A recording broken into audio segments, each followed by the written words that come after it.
The worst deaths in every wildfire, drawn to disaster. Fire moves faster than most people believe it can. On flat ground, with no wind, a wildfire can travel at 6 miles per hour. With wind, with dry fuel, with terrain forcing the flame uphill, that number becomes 14 miles per hour. Faster than a person can run. The people who died in the wildfires in this video were not careless.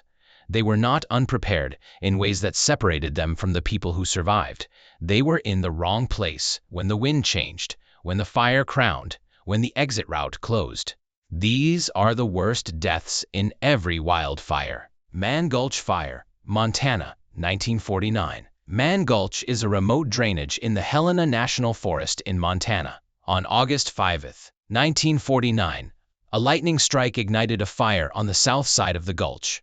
The fire appeared small and manageable when a crew of 15 smoke jumpers, elite wildfire fighters who parachute directly into remote fire zones, were dispatched to contain it. The crew foreman was Wagner Dodge, a 33-year-old experienced smoke jumper with extensive wildfire experience. The crew parachuted into the area in the afternoon. Initial assessments suggested the fire was controllable. It was not. Within hours of the crew's arrival, the fire crossed the gulch and began moving up the north slope directly toward the smoke jumpers. The terrain, steep, grassy hillside, created conditions where the fire could accelerate dramatically. Dry grass ignites and burns faster than forest. The crew began retreating up the slope ahead of the advancing fire. At approximately 5:56 p.m., Dodge made a decision that saved his own life and was completely disregarded by his crew. He stopped running, lit a match, and set fire to the grass directly in front of him. He was creating an escape fire, burning away the fuel ahead of him so he could lie down in the ash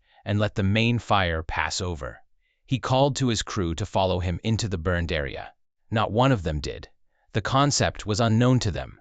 They kept running. 13 of the 15 smoke jumpers died on the slope of Man Gulch. 12 were overtaken by the fire while running uphill. One, James Harrison, made it to the ridge but was so severely burned in the process that he died shortly after. 2 survived, Walter Rumsey and Robert Sally, by reaching the ridge just ahead of the fire's leading edge.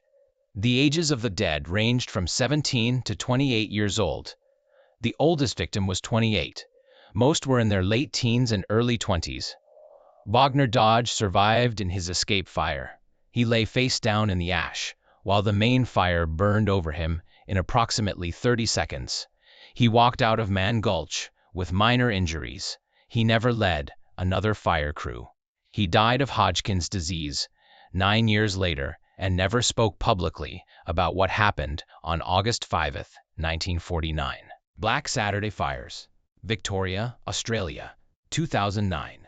February 7, 2009 was the hottest day ever recorded in Melbourne's history. The temperature reached 46.4 degrees Celsius, 115.5 degrees Fahrenheit. A severe heat wave had already baked the landscape for days. Relative humidity was in the single digits. Winds reached 100 kilometers per hour in gusts. The entire state of Victoria was a loaded fuel source waiting for ignition. On that day, 400 individual fires burned across Victoria. Many started from downed power lines arcing in the wind. Others were deliberately lit by arsonists. Several merged into fire complexes of catastrophic scale that moved faster than evacuation could be organized. The town of Kinglake was struck by a fire front traveling at speeds estimated between 100 and 150 kilometers per hour, pushed by the northerly wind.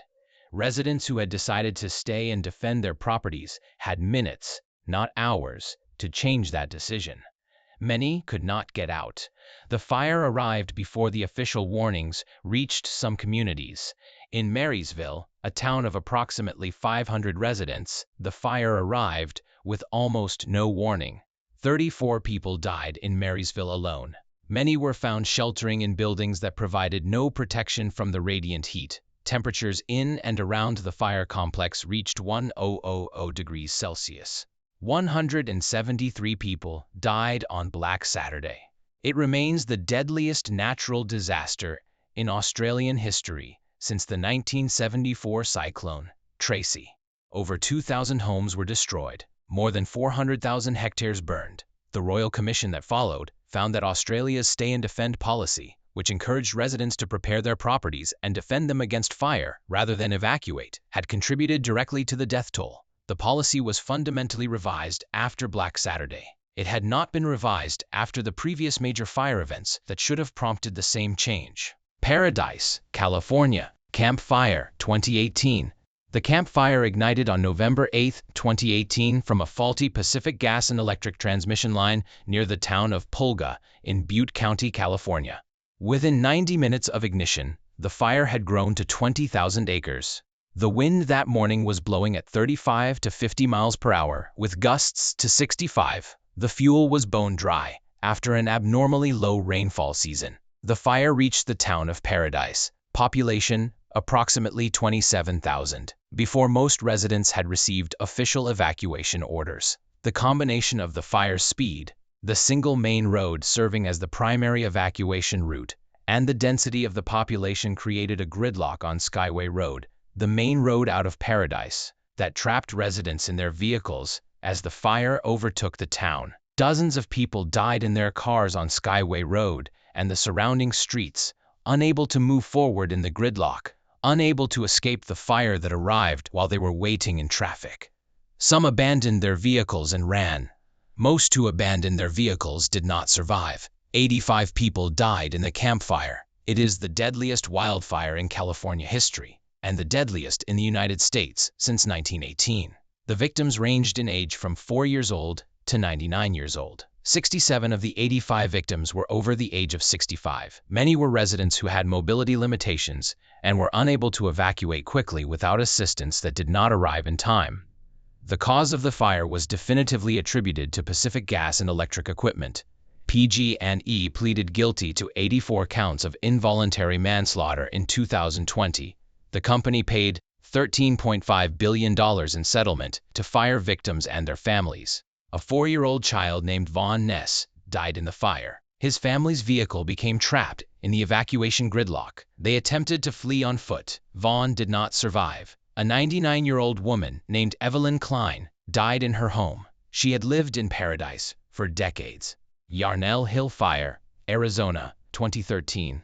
On June 28, 2013, a dry lightning strike ignited a fire in the Granite Mountain terrain near Yarnell, Arizona. The fire initially burned in remote terrain and appeared manageable. The Granite Mountain Hotshots, one of the most elite wildfire fighting crews in the United States, were deployed to the area. The Granite Mountain Hotshots were a crew of 20 highly trained, highly experienced wildfire fighters. They had worked together for years. Their superintendent was Eric Marsh, a veteran with over a decade of hotshot experience. On June 30, 2013, the fire's behavior changed with no warning. A thunderstorm developing over the area collapsed, sending a powerful downdraft of wind across the fire. The wind shifted 180 degrees in minutes. The fire that had been burning away from the hotshots reversed direction and began running directly toward their position at a speed no crew could outrun in that terrain. The hotshots deployed their emergency fire shelters, aluminized tents designed to reflect radiant heat and provide a survivable breathing space in a fire's passing. In the right conditions, a fire shelter can save a life. In the conditions of the Yarnell Hill Fire on June 30, 2013, the shelters were not sufficient. 19 of the 20 Granite Mountain Hotshots died in their deployed shelters in a boulder-strewn area called the Yarnell Hill Deployment Site. The temperatures inside the shelter deployment zone reached an estimated 2,000 degrees Fahrenheit. The fire burned over the shelters in approximately 1 minute. The shelters were not designed to withstand those temperatures for that duration. The sole survivor was Brendan McDonough, the crew's lookout, who had been positioned separately from the main crew and was able to escape when the fire's direction changed. 19 men died within a few hundred meters of the town of Yarnell. The youngest was 21 years old. The oldest was 43. 12 of the 19 had children. The numbers, since 1910 wildfires, in the United States alone have killed more than 1,000 firefighters in the line of duty. Globally, wildfire fatalities among civilian populations are impossible to count with precision. Fire deaths are categorized under various causes. Many bodies are never recovered, and in developing countries with limited emergency infrastructure, events that kill dozens go undocumented. What is known is this: Climate conditions that produce catastrophic wildfires, prolonged drought, extreme heat, low humidity, high winds, are occurring more frequently and with greater intensity than at any point in the modern recorded period. The fires are getting larger. The fire seasons are getting longer.